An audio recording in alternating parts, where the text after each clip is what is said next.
Dear Ate Helen, tawagin mo ako sa pangalang Beth, Tubong Bisaya. Nagkasawa ko dito sa Cavite. Nagkaroon ako ng 7 mga anak. Hindi biro ang buhay ko sa asawa ko. Lumaking mahirap ang buhay ng mga bata. Masinggero ang ama nila. Akin pang naalala nung si Amay nabubuhay pa. Hindi niya ito nung kanta ni Freddie Aguilar, katulad din ng kantang Anak na pinasikat niya noon. Katulad din sa nangyari sa akin. Matigas ang ulo ko at hindi ko sinunod ang payo sa aking ama. Ngayon, sising-sisi ako at hindi na maibalik ang panahong nabubuhay pa ang aking ama. Ako na puno ng pagsisisi at panghihinayang.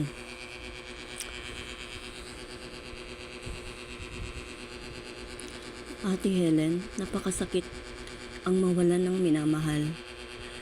Mahal ko ang lola ko, mahal ko ang ama ko. Hindi ko na lang nasabi sa kanilang mahal na mahal ko sila. Pasaway man ako, matigas man ang ulo ko, pero mahal ko sila. Matagal na nangyari to, Ate Helen, pero pag naalala ko, nandoon pa rin ang sakit.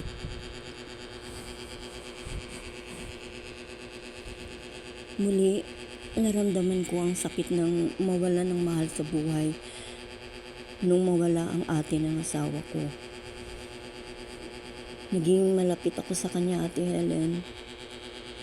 Laging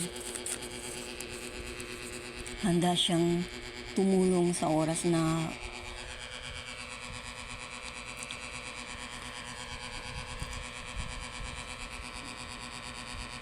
kailangan ko ang tulong niya. Laging andyan siya sa oras na may problema ako. Nandyan siya, nakahandang makinig at nakahandang magpayo sa akin. Tinuring ko siyang totoong ate, hindi lang hipag. Pero bakit ganoon, Ate Helen? Kung sino pa yung mababait, ay sila pa yung kinuha ng maaga ni Lord. Napakasaklap, napakasakit. Nawalan ko ng ate. Nawalan ako ng kaibigan na laging nakikinig sa aking mga problema. 9 years old pa ang bunso ko noon, Ate Helen. Ngayon, 20 years old na siya. Pero